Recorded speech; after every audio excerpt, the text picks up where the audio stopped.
बिस्मिल्लाहिर्रहमानिर्रहीम अस्सलाम वालेकुम। डियर व्यूवर्स, मैं हूं आपका host Iqbal Arif Naqvi. Dear viewers, अगर आप कोई बिजनेसमैन हैं, कोई बिजनेस प्रोफेशनल हैं या बिजनेस प्रोफेशनल बनने जा रहे हैं, आई मीन आप कोई बिजनेस के स्टूडेंट हैं, तो ये वीडियो आपके लिए बहुत ही फ़ायदेमंद हो सकती है, क्योंकि हम डिस्कस करने जा रहे हैं regarding effective business management in managerial economics. तो let we proceed to the definition of effective management. First of all हम ये देखेंगे कि एक इफेक्टिव मैनेजमेंट को फ्यू वर्ड्स में हम किस तरह डिफाइन कर सकते हैं। तो जैसा कि आप अपनी स्क्रीन पे इफेक्टिव मैनेजमेंट की डेफिनेशन देख रहे हैं, effective management is one which is successful in achieving the short run as well as long run goals of an organization while running towards the vision of the organization। Definition के बाद हम बात करेंगे 9 attributes of an effective business management. तो आपकी screen पे एक spherical shape में ये इफेक्टिव बिजनेस मैनेजमेंट के कुछ कैरेक्टरिस्टिक्स आप कह लें या कुछ एट्रीब्यूट्स हैं जो आ रहे हैं, जिनमें सबसे पहला एट्रीब्यूट है innovativeness, second is quality management, third is long term investment value, fourth is social responsibility, then employees talent, and then quality of products and services. Next is financial soundness, then use of corporate assets, and the last one is the effectiveness of doing business globally. So let me proceed. First of all, the very first type, innovativeness. जब हम किसी business के अंदर innovativeness की बात करते हैं तो बिजनेस ऑर्गेनाइजेशंस को हमेशा नई नई इजादात में इन्वेस्ट करना होता है। सक्सेसफुल बिजनेस ऑर्गेनाइजेशंस हमेशा क्या करती हैं कि वो इनोवेशंस के अंदर यानी नई नई इजादात में इन्वेस्ट करने में इंटरेस्ट रखती हैं और वो इसके लिए रिसर्च और डेवलपमेंट में इन्वेस्ट करने से बिल्कुल नहीं घबराती।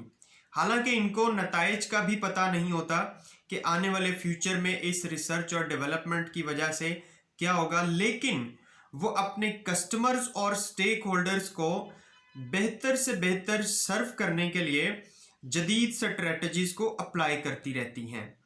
इसी तरह सेकंड जो एट्रीब्यूट था दैट वाज क्वालिटी मैनेजमेंट।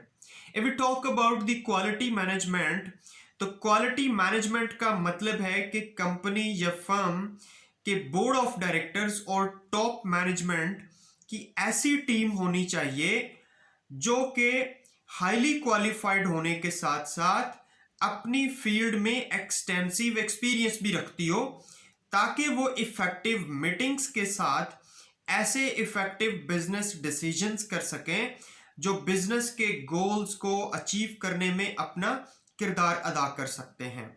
ठीक है, इसके बाद नेक्स्ट जो एट्रीब्यूट था that was long term investment value.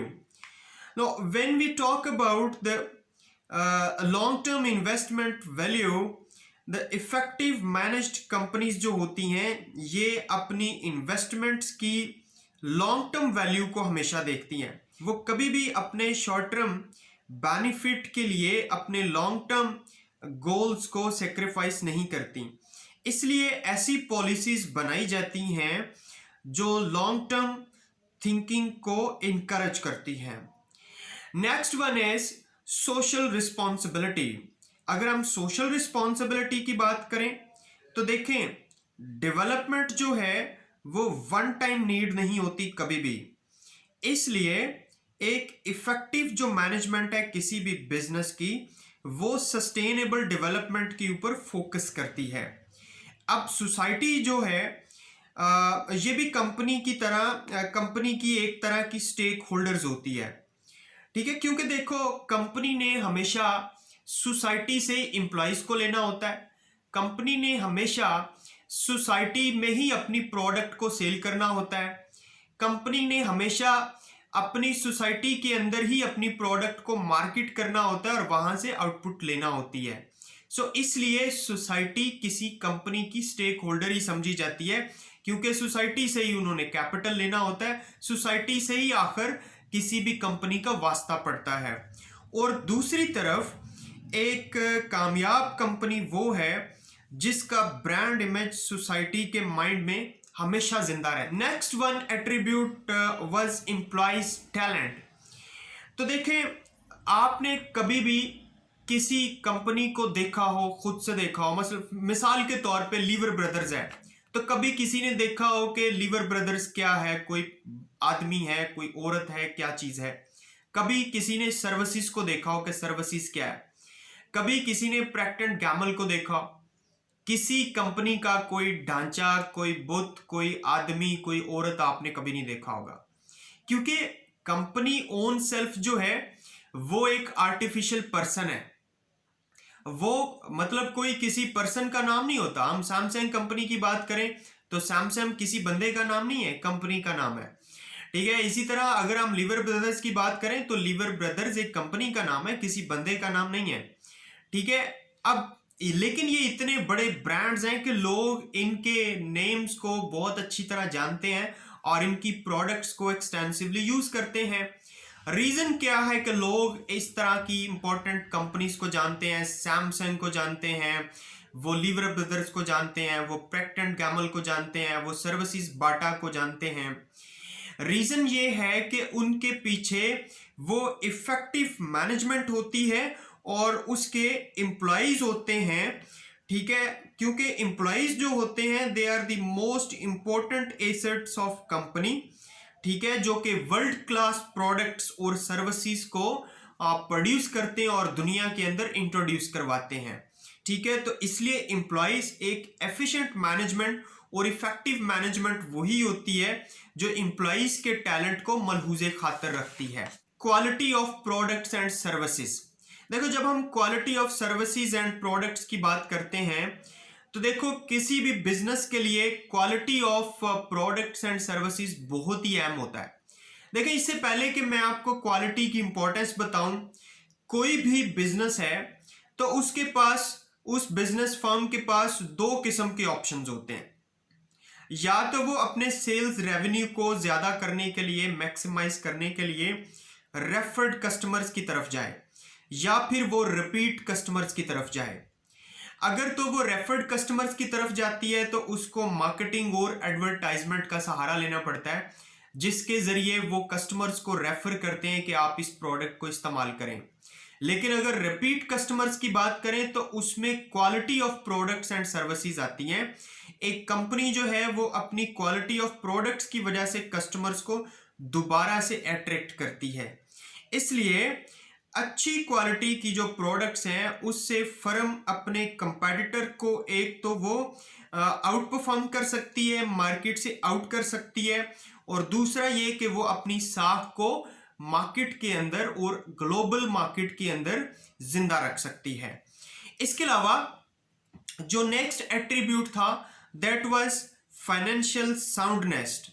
You know what, most of the biggest companies have started from a proprietorship to partnership with corporations. जब जैसे ही किसी कंपनी को ग्रो करने की अपॉर्चुनिटी मिलती है तो उसे एडिशनल सरमाए की जरूरत पड़ती है, तो उसे फाइनेंशियल साउंडनेस की जरूरत पड़ती है। फाइनेंशियल साउंडनेस के साथ वो अपने कैपिटल को ऑप्टिमाइज कर सकती है और अपने टेम्परेरी जो लॉसेस होती हैं उनको बियर करने की कैपेसिटी रखती है। इसी तरह नेक्स्ट जो है वो है यूज ऑफ कॉर्पोरेट एसेट्स।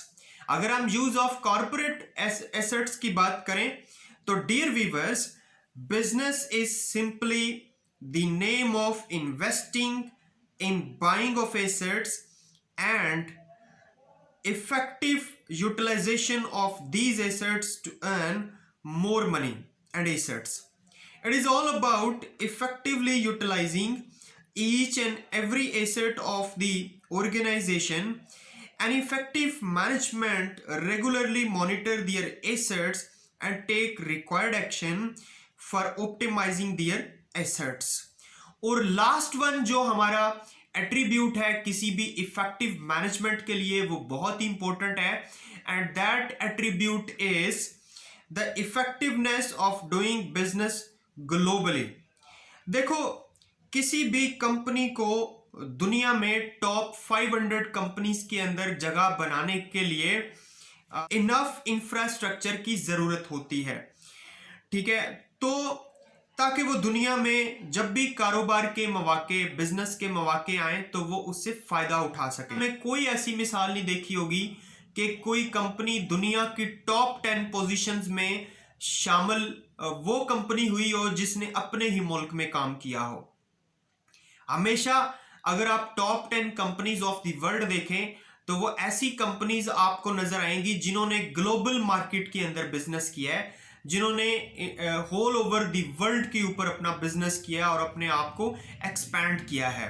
तो इसलिए अगर कोई फर्म ये चाहती है कि वो टॉप 10 जो फर्म्स हैं या कंपनीज हैं दुनिया के अंदर, उनके अंदर अपना नाम लिखवाए, तो उसको चाहिए कि वो ग्लोबल बिजनेस करे, वो इंटरनेशनली अपने ब्रांड्स को लॉन्च करे, ठीक है। अब जो एक इफेक्टिव किस्म की मैनेजमेंट होती है वो इसी तरह की थिंकिंग और इसी तरह का प्लान रखती है। तो this was the today's lecture of effectiveness of business management और the effective business management, ठीक है। उम्मीद है कि आपको काफी हद तक ये क्लियर हुआ होगा। अगर आपको ये वीडियो अच्छी लगी है तो काइंडली आप इसको लाइक करके शेयर कर दीजिएगा, और अगर आपने अभी तक हमारे चैनल को सब्सक्राइब नहीं किया तो काइंडली सब्सक्राइब करके आप बेल आइकन पे पुश कर दीजिएगा, ताकि आपको आने वाली इस तरह की बहुत सी इंफॉर्मेटिव वीडियोस मिलती रहें। अगली वीडियो तक हमें इजाजत।